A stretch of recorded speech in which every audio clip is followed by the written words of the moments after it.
안녕하세요. 60대 후반에 접어든 여성입니다. 지금은 새롭게 시작된 인생의 두 번째 막을 즐기고 있어요. 가끔 다른 이야기를 듣다 보면 주로 시어머님 이야기가 나오는 것 같아요. 욕심 많은 시어머님 덕분에 아들과 며느리 사이에 문제가 발생하고 이혼까지 이루어지는 사례가 많다고 합니다. 하지만 저의 경우는 전혀 다른 이야기를 가지고 있습니다. 이야기를 전하려는 데에는 많은 고민이 있었어요. 며느리가 분란을 일으킨 것이지만 아들도 중심을 잡지 못해서 문제가 커졌다고 생각해요. 박수를 치려면 둘 다 손을 쳐야 소리가 나온다는 말처럼 세상 공부를 조금이라도 한 사람들은 이 사실을 아실 겁니다. 제가 자라온 시대에는 자녀가 많아서 바람 잘 날 없다는 속담이 익숙했습니다. 잘 생각해보면 제 생각에는 그랬었던 것 같습니다. 7남매로서 사건 사고가 끝나지 않았던 것 같아요. 말이 사건 사고가 아니라 가족을 생각하고 서로를 배려하는 마음에 바쁘더라도 사는 즐거움이 있었죠. 그런데 제 삶은 그렇지 않은 것 같습니다. 아들 둘을 낳은 뒤 남편이 먼저 하늘나라로 떠나기 전에는 큰 일들이 없다 보니요. 아마 성격이 비슷한 남편을 가졌기에 아이들이 뭘 어떻게 할지에 대해 생각하지 못한 것 같습니다. 남편을 먼저 보내고 나서 큰 아이를 내외에게 맡겼을 때 생각하면 평소 부족하게 알고 있던 점들이 있었기에 그랬던 것 같아요. 그런데 사람을 잘못 이해한 것 같습니다. 아마 동년배에 대해서도 비슷한 상황일 것 같아요. 남편 그늘에서 세상 물정 모르고 살아온 것 같아 보여도 격동의 시대를 이미 지난 말입니다. 엄마, 혼자 이 집에 있기가 적절하지 않을 것 같아요. 오래된 단독주택이라 바람이 새고 위험하기도 하고 나도 차녀기도 이 지역에 함께 살진 않았지만 엄마, 혹시 밤에 무슨 일이라도 생기면 어떻게 해야 할까요? 우리가 올 때까지 시간도 많이 남았지만 엄마가 마음 쓰는 다로 함께 사는 것을 고려해 주시면 좋을 것 같아요. 어느 날 나무 아래서 남편을 묶어두고 돌아온 수목장에서 큰 아들이 저에게 말했어요. 함께 살자고요. 큰 아들 부부는 경기도에 살고 있고 작은 아들 부부는 서울에 살고 있습니다. 저는 충주에 살고 있습니다. 제가 사는 지역도 재개발이 한창이고 새 아파트 단지도 많이 들어왔습니다. 그런데 아직도 아이들을 낳고 키웠던 30년 된 단독주택에 살고 있습니다. 어릴 때 집 형편이 넉넉하지 않아서 이사를 자주 했고 형제들이 많아도 제 방 하나 없이 지냈습니다. 그 경험 때문에 20대 초반, 이른 나이에 결혼을 했고 지금은 집에서 살기 시작했습니다. 나이 차이가 있는 동네 사람이 남편이었는데 집도 반듯하고 굶어 죽지 않을 정도여서 살 수 있었습니다. 지금은 낡고 빠진 것 같아도 그만큼 많은 추억이 있는 집이어서 이사를 하고 싶지는 않습니다. 본 적 없습니다. 그런데 큰아들이 그랬죠. 이사하자고 말입니다. 이제와 같이 살게. 뭐 있어 나는 그냥 나대로 사는 게 편해 너희도 알다시피. 여기서 내가 너네 아빠랑 산 세월이 있잖아. 내 아빠가 없어도 눈 감으면 동네 모이는 걸 다 알고 내 친구들도 다 여기 있고 내가 보낸 세월이 여긴데 이제와 어딜 이사 가냐. 그래 어머니 이 사람 말 들으세요. 저도 마음이 쓰여서 그래요. 빈소에서 내내 이 사람 어머니 걱정만 했어요. 차 안 막히면 1시간 반 거리인데 무슨 일이 있어도 생기면 어떡하냐고요. 어머님 나이는 아직 젊으시다지만 사랑을 모르실 거야 나중에. 혹시라도 그런 일이 있어서 이 사람의 마음에 못 박지 마시고 저희의 말을 들으세요. 저는 사실 큰 아들 내외와 함께 살았을 때 마음이 없었습니다. 소중하게 키운 아들이기는 하지만 평소 제 성격이 살가운 성격이 아닌데 애지중지 물고 빨지 못해 넘치는 정이 있는 사람이 아니었기 때문이에요. 사랑하고 소중한 마음과 다르게 아들이지만 되면 대면하고 어려운 큰 아들이지만 함께 산다는 것에 대한 생각 자체를 하지 못했습니다. 그런데 큰 아들 생각이겠거나 하는 중이었을 때 며느리가 거들었어요. 함께 살자고 하였기에 저 혼자 남겨놓으면 외로워지는 것도 걱정이지만요. 혹시 한밤에 쓰러지면 옆에서 발견하지 못하고 어떻게 될까 걱정했습니다. 제가 심혈관 질환을 앓고 있는데 심장에 무리가 가거나 골든타임을 놓치면 어떻게 될까 걱정했어요. 혼자 살 생각을 하다가 아프면 어떻게 해야 할지에 대해 고민했습니다. 남편 곁으로 가는 것이 문제가 아니라 자식들이 제 기억 속에서 부정적으로 남을까봐 두려웠어요. 그럼에도 불구하고 이 문제를 쉽게 여기기 어려운 것이라고 생각했습니다. 제 큰아들과 며느리는 결혼한 지 10년이 되었지만 이제 와서도 제 편으로 왕래를 자주 하지 않으며 상호간의 정이 부족한 것 같아요. 아마 저와 혼례를 함께 하는 것은 함께 지내기 충분한 시간을 보내는 데에는 도움이 되지 않을 거라 생각해요. 동년배이시라면 제 이야기에 공감하실 것 같습니다. 자식이기는 하지만 떨어져 산 세월이 있으니 흔쾌히 같이 살자는 말이 떨어지지 않습니다. 어머님도 생각해 보셨나요? 곧 겨울이 다가오는데 겨울 오기 전에 이사하시는 게 좋겠어요. 추운 곳에서 혼자 계시지 말고요. 아셨을 텐데요. 생각해 보겠다고 자식들을 보내고 며칠이 지났는데 평소에는 전화나 연락을 자주 하지 않는데 큰 며느리가 문자를 보내왔어요. 생각해 보셨다고요? 남편을 나무 아래 묻을 때는 봄이었는데 겨울이 오기 전에 이사를 하자고 했습니다. 추운 집에서 혼자 겨울을 보내면 마음도 적적할 텐데요. 함께 살기로 결심하면 시간을 지체할 것 없냐고요. 여전히 전 자취를 해야 할 마음이 없지만 함께 살아야 할까 생각이 들었습니다. 한두 번 이렇게 말하다 말겠지 싶었는데 생각보다 큰 아들 내외가 함께 살자는 말을 하며 적극적으로 나에게 다가왔기 때문이에요. 특히 큰 아들이 먼저 합가를 이야기했지만 대부분 아들이 그렇듯이 원래부터 말썽을 피우는 성격은 아니었어요. 한 달에 한 번 얼굴을 보러 내려와서 이야기하는 게 전부였죠. 큰 며느리도 평소에 연락을 주고받는 성격은 아니었는데 남편을 먼저 보내버린 제가 더욱 안쓰러웠을까요? 문자를 보내며 함께 살아도 괜찮을 것 같다는 의사를 표시했어요. 내비치기가 시작되었습니다. 에미야, 마음이 고맙다. 내가 여기서 보낸 세월이 있어서 난 아직도 여기가 편합니다. 시집살이 시키는 시어머님도 아니었지만 딸처럼 따뜻하게 감싸주던 시어머님도 전과는 다르셨어요. 서로 적당한 선에서 보낸 지난 10년이 무색할 정도로 큰며느리는 저에게 살갑게 다가왔습니다. 하지만 제 마음에는 그렇게 와닿지 않았어요. 남편을 떠나보내고 아직 홀로 서기도 하지 못했는데 이렇게 자식과 합치는 것은 낯설게 느껴졌습니다. 그래서 큰며느리에게 문자를 보냈습니다. 마음은 고맙지만 여기서 보낸 세월이 이곳이 편하다고 생각해서는 이미 30년이 넘는 세월을 이곳에서 살아왔습니다. 단지 저의 안락함이라는 이유로 아들레아의 권유를 받아들일 정도로 저는 아직 늙었다고 생각하지도 않았습니다. 약을 잘 먹고 건강검진도 치밀하게 받으면 이제까지처럼 앞으로 10년 이상은 걱정할 필요가 없다고 생각했습니다. 그러나 한 달이 지난 후에 큰 아들과 며느리가 다시 우리 집을 찾아왔습니다. 엄마, 당신을 걱정했어요. 우리 마음은 감사하지만 아직 제게 여기가 편한데 큰 아들은 제게 이에 대해 고민했느냐고 물었습니다. 여전히 제가 이곳이 편하다고 답변했지만 그러자 큰 며느리가 제 손을 꽉 붙잡고 말했습니다. 며느리가 아니라 제 마음이 그러하기에 선뜻 말하지 못하는 게 이해된다고요. 시댁이라는 그 단어 자체가 살갑지 않았지만 결혼한 지 10년이나 된 지금 그것이 별것 아니라는 걸 이제서야 깨달았습니다. 그래서 어머님께 지난 한 달 동안 문자로 안부를 물으며 함께 살자고 한 게 진심이라고요. 아이들도 이제 중학교 진학을 앞두리면서 크게 육아에 신경 쓸 일도 없고 함께 살면서 체육센터에 운동도 하고 친구처럼 지내자고 큰 며느리가 말했어요. 제가 결혼을 일찍 해서 큰 며느리로서 두 바퀴를 돌거나 비었답니다. 큰 며느리는 제가 늙은 시어머님이라면 부담이었을 텐데 건강하시고 젊으시니 함께 세월을 보내도 괜찮을 것 같다고 하며 합가하자고 계속 말씀하셨습니다.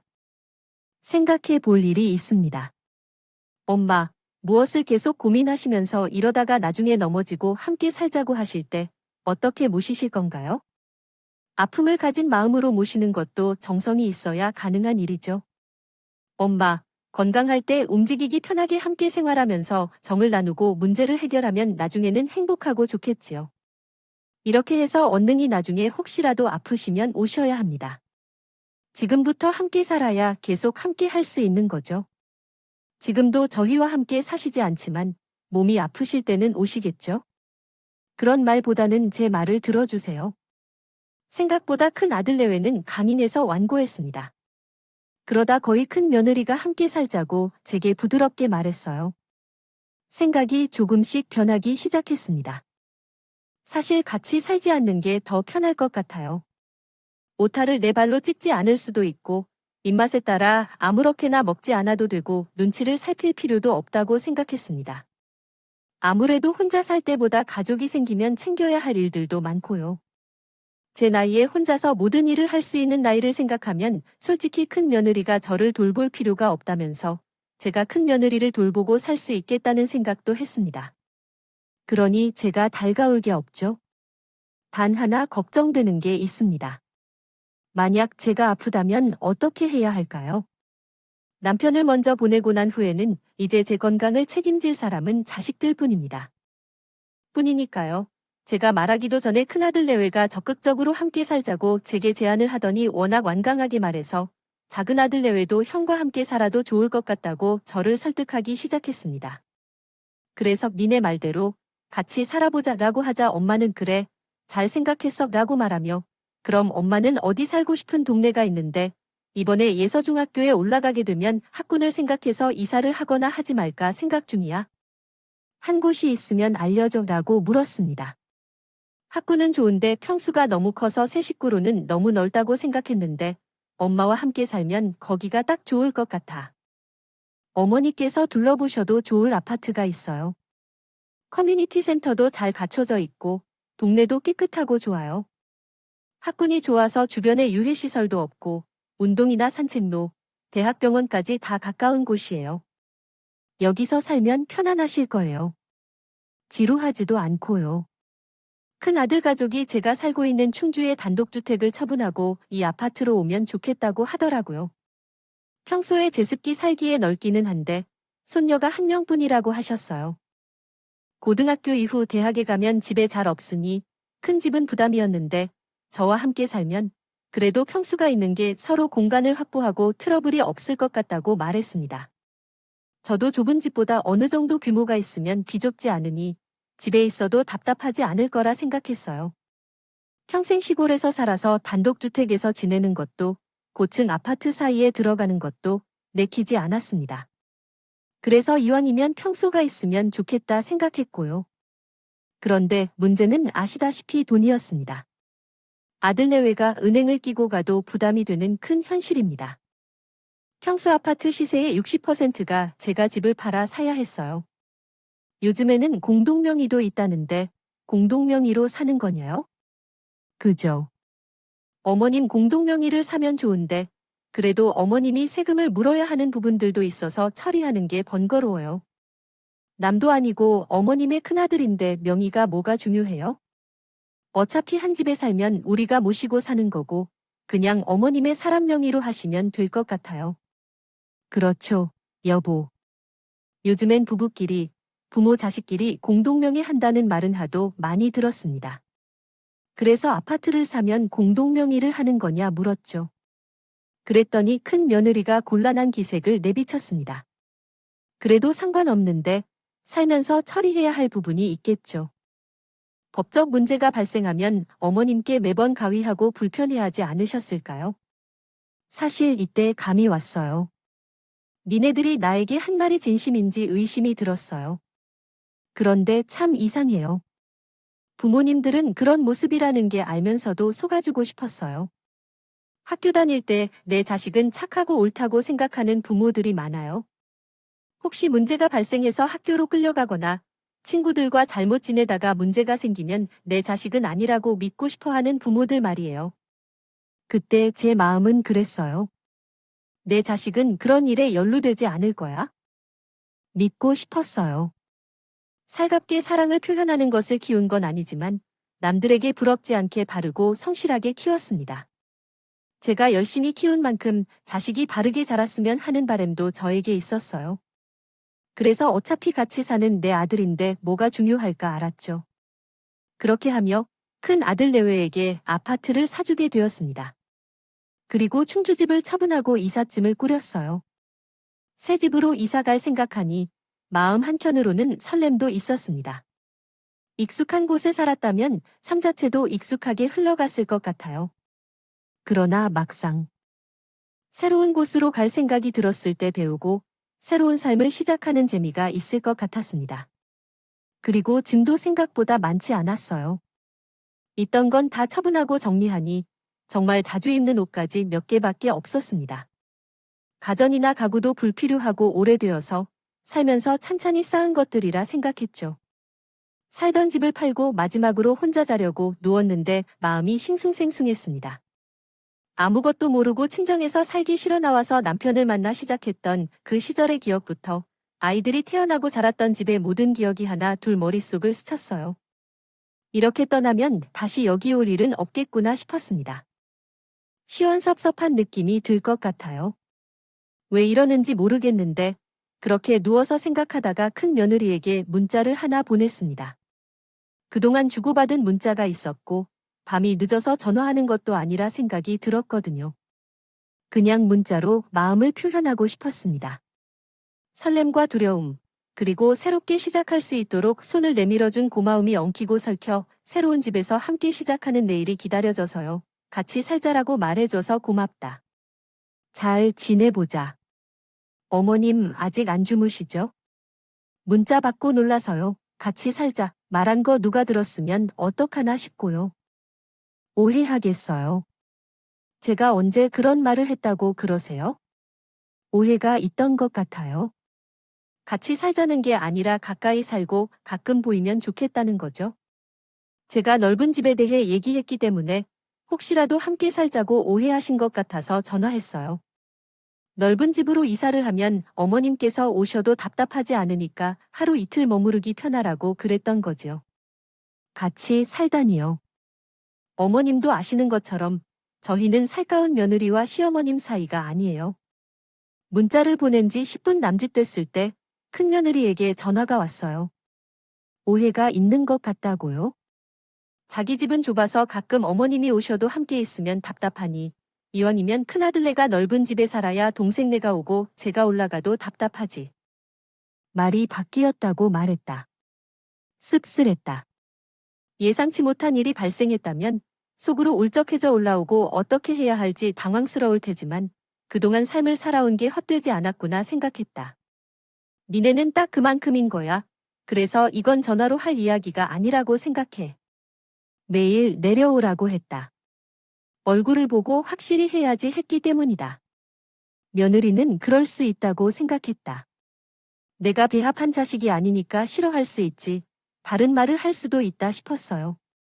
아니라고 알지만 내 눈에서 피눈물 나도 내 자식이 아니라면 믿고 싶은 부모의 마음 참 그렇다.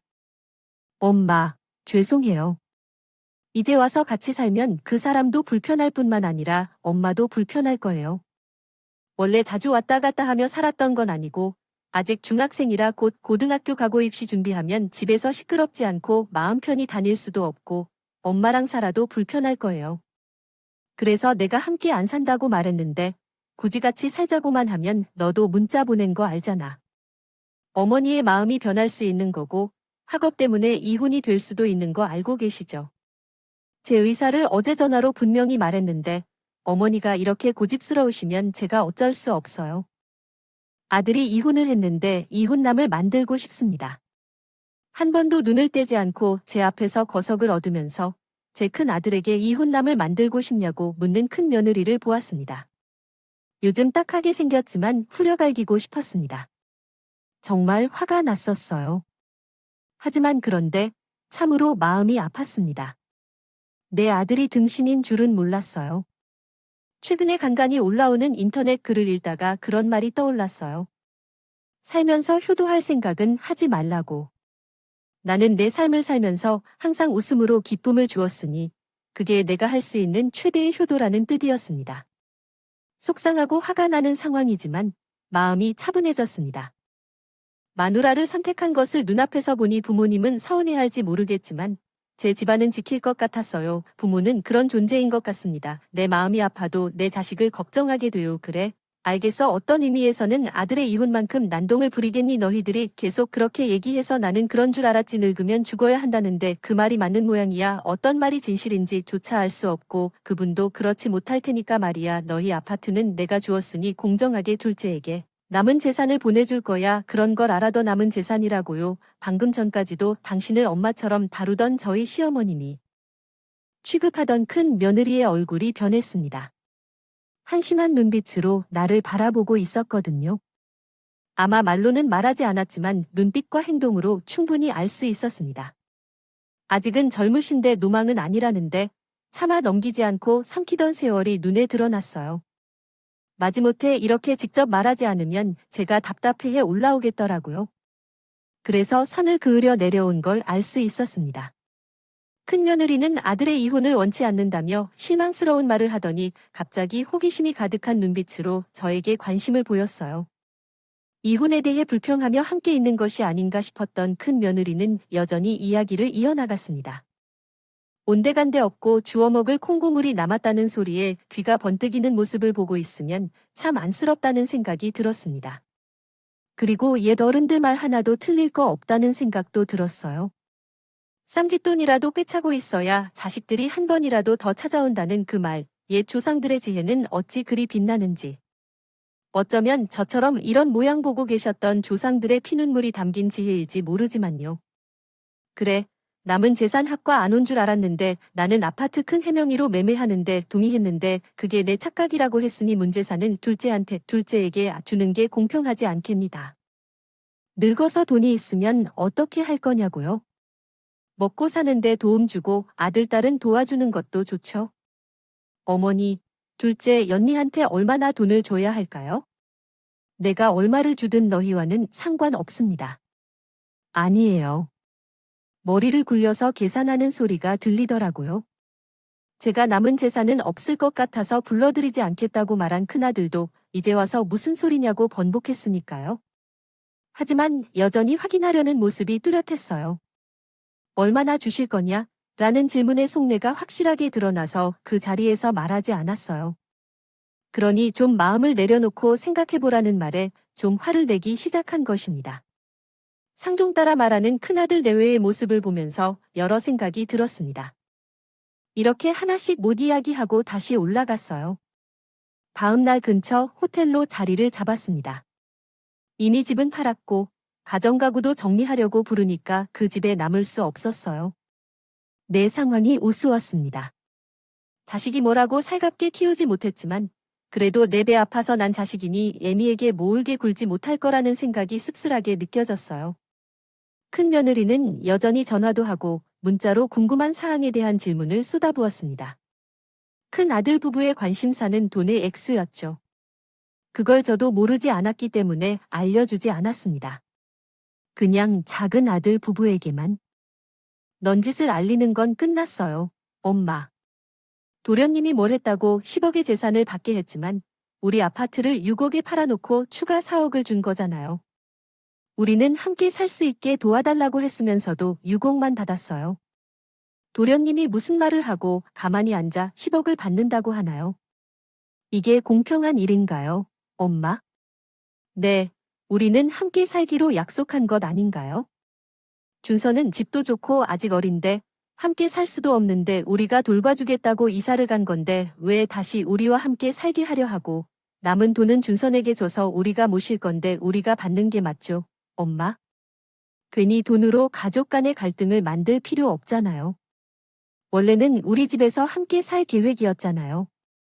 오늘은 올라가요. 작은 아들 내외에게 유산을 미리 주기로 했던 것을 연락을 한 지 3시간밖에 안 돼 큰 아들 내외가 호텔로 찾아왔어요. 안 봐도 눈을 봤어요. 얼마나 작은 아들 내외를 귀찮게 했을지 말이죠. 아마 모를지도 몰라요. 으름장을 놓았겠죠. 엄마, 자기네가 모시고 살 테니 여기서 빠져라고요. 둘째는 큰 애와 성격이 전혀 다른 아이예요.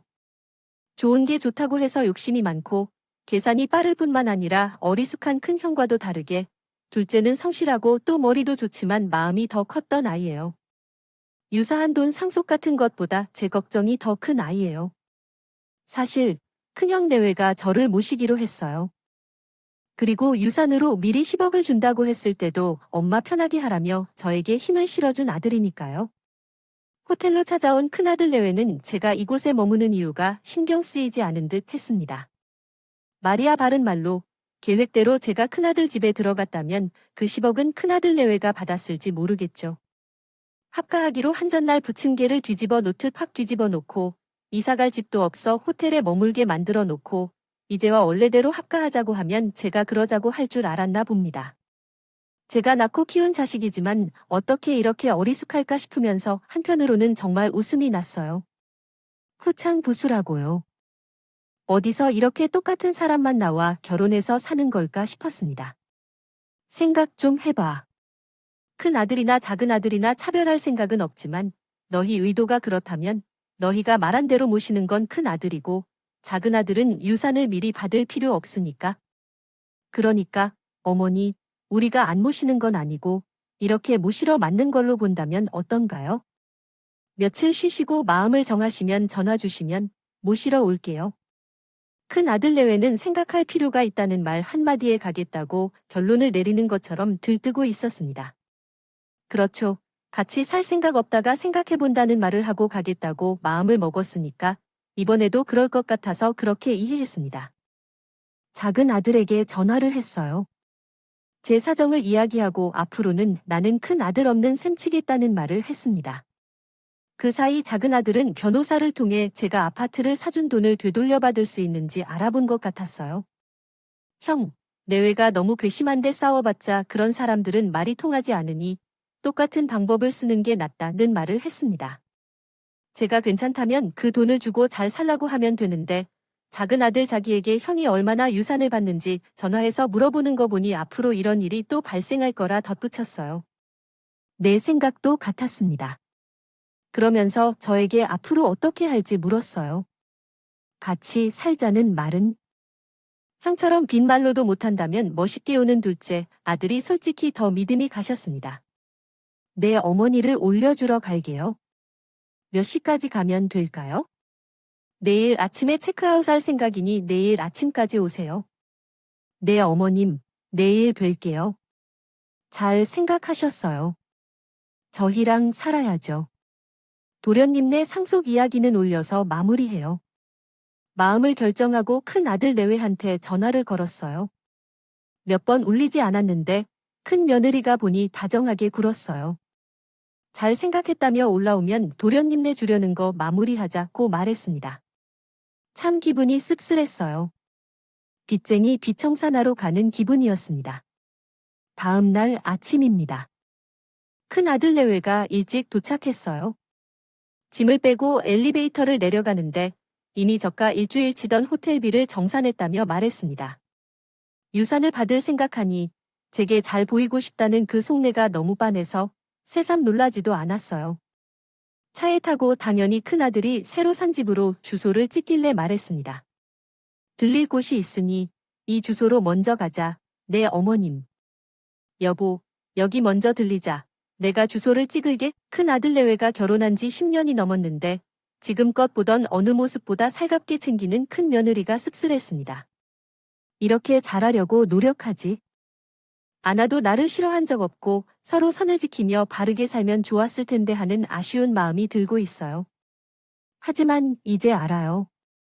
왜 그렇게 되는지, 어떤 성격인지 그리고 큰아들 내외가 원하는 대로 된다면 제 미래는 어떻게 될지 너무나 뻔하니까 마지막으로 볼 큰아들의 모습을 눈에 간직했습니다. 그래, 부모가 자녀를 잘 모셔주면 좋겠지만 나는 너를 평생 데리고 다닐 거다. 내가 너를 낳고 부족함 없이 키웠으니 그걸로 된 것이다. 너만 잘 살면 돼, 안심하라. 차 안에서 이동하며 운전하는 아들을 바라보았습니다. 처음 가슴을 안고 놓은 순간 아장아장 걸어가다 무릎이 까이며 펑펑 울이던.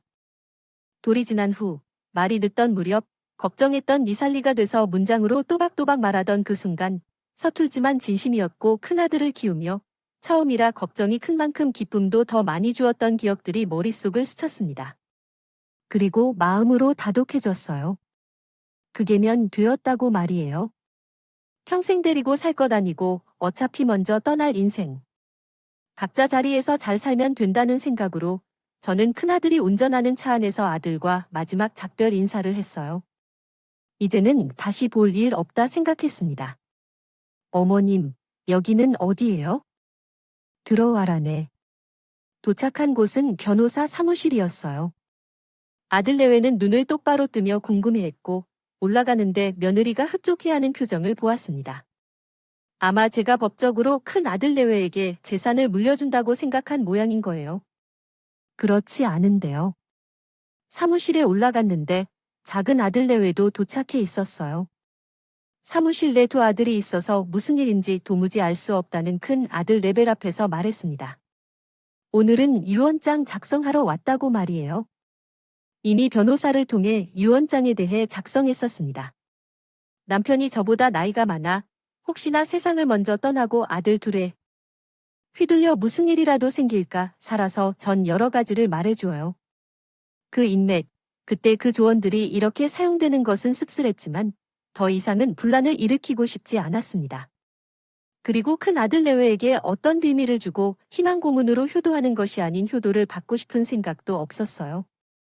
모자 관계를 정리하고 각자가 살고 싶었습니다. 오늘 내가 이 자리에서 너희를 부르는 이유는 유언을 미리 작성하기 위해서입니다. 이민의 아빠가 살아계실 때부터 어느 정도 작성해 두었는데 오늘 이 자리에서 확실히 하려고 해요. 큰 아들 레오에게는 한 푼도 줄 수 없고 호적에서도 보면 내가 죽어도 큰 아들 레오에게 연락할 일은 없을 것입니다. 이렇게요. 큰 아들 레위와 연을 끊었습니다.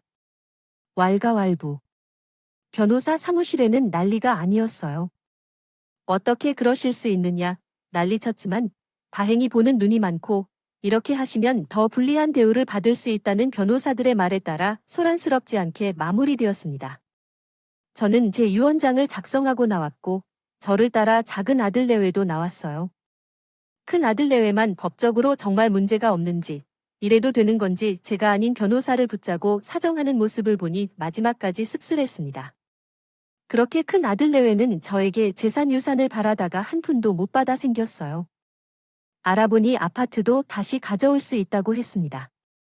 큰 며느리가 제 마음도 없는데 함께 살자고 문자로 보냈던 내용이 증거로 남았기 때문이었습니다. 공동명에 대한 부분도 문자로 제가 다시 한번 되물으며 오히려 공동매매가 손해냐고 물었던 부분들이 정상 참작되었습니다. 그냥 유산의 명목으로 아파트를 사줬다면 다시 가져올 수 없었겠지만 학과의 명목으로 모시고 산다는 것이 전제가 되었기에 가능했어요. 저는 지금 둘째 아들 내외 근처에 살고 있습니다. 아직 제가 나이가 많은 것도 아니고 학과는 불편한 것이 사실이에요. 제 형제들이나 친구들이 와도 아들 내외와 함께 산다면 자고 가는 것도 불편하지 않을까 싶습니다. 가까이 살고 서로 자주 왕래하는 것이 더 편리한 방법이라 생각해요. 말도 참 예쁘게 하죠. 그리고 유산. 자기네 안 줘도 되니까 어머님께 살아오신 동안 드신 음식이 전부 공거이고 하고 싶은 일이나 여행을 원하는 마음을 다 눌러서라도 하라고 말하시는데 그 진심을 알기에 더 아름답고도 감동적인 이야기를 나누는 거잖아요. 대결합니다. 하나를 잃으면 하나를 얻는다. 저희는 요즘 정말 잘 지내고 있습니다. 그동안 있던 동네를 떠나서 새로운 곳에 살아도 되나 고민했었는데 생각보다 정말 즐거워요. 걸어 다닐 수 있는 거리에 운동장이나 문화센터가 다 있어서 하루가 어떻게 지나가는지 모르겠어요. 일주일에 2번 정도는 손자 손녀 집에 데려가서 간식도 같이 만들어 먹고 시간을 보내고 있어요. 제가 세속적인 사람은 아니어서 아이들을 키우는 것이 거의 불가능했어요. 생각해봤는데 손주와 손녀는 또 다른 느낌이에요. 너무 귀엽고 사랑스러워서 눈에 넣어도 아프지 않을 만큼이에요. 멀리 있었다면 이렇게 자주 못 보게 되면 되겠죠. 가까이 있으면서 얼굴도 자주 보며 정이 많이 붙을 것 같아요. 아들이라 해서 당연히 지금은 연락이 없지만 아파트 명의를 이전하거나 아예 가져와야 할 것 같으면서 본격적인 진행이 되면 한동안은 다시 만나봐야겠어요. 그런데 이제는 걱정이 없어요. 마음을 비우니 그럴 필요가 없다는 건 이미 알고 있으니까요. 하지만 마음이 약해지지 않고 다 뺏어올 작정입니다. 아들의 내외가 이혼한 걸 시키지 않았다는 건 그렇게 되었을 뿐입니다. 제가 할 수 있는 일 중 하나입니다. 남편 없이 하늘 아래 힘들 것 같았어요. 제시된 남편들처럼 살뜰하게 마음을 표현하는 사람은 아니었어요. 하지만 그 빈자리가 크게 다가오는 걸 느끼지도 못했습니다. 큰아들 내외가 흔들어 놓으니 어느새 없는 삶이 익숙해졌어요. 오히려 남편을 떠올리며 약해져 있을 틈 없이 제가 가진 것을 지키기 위해 더 강해져야 했어요. 작은 묘목 아래 묻힌 남편이 알면 서운해할 것 같아요. 이 나이까지 이렇게 긴 글을 전해본 적이 없어서 조리 있게 잘 적었는지 모르겠어요. 속도가 빠르지 않아 쓰고 지우고 오타를 확인하는 시간 동안 사연을 썼습니다. 재미로 전해드렸어요. 부디 편하게 들으셨으면 좋겠어요. 사정은 좀 어려워서 다시 이야기하기가 힘들 것 같아요. 항상 행복하시고 건강하시길 바라요. 저도 남은 인생을 행복하고 건강하게 살려고 노력할게요. 만약 무엇이 남아있다면 큰 아들과 며느리에게 빼앗기지 않도록 지키고 있을 거니까 걱정 마세요.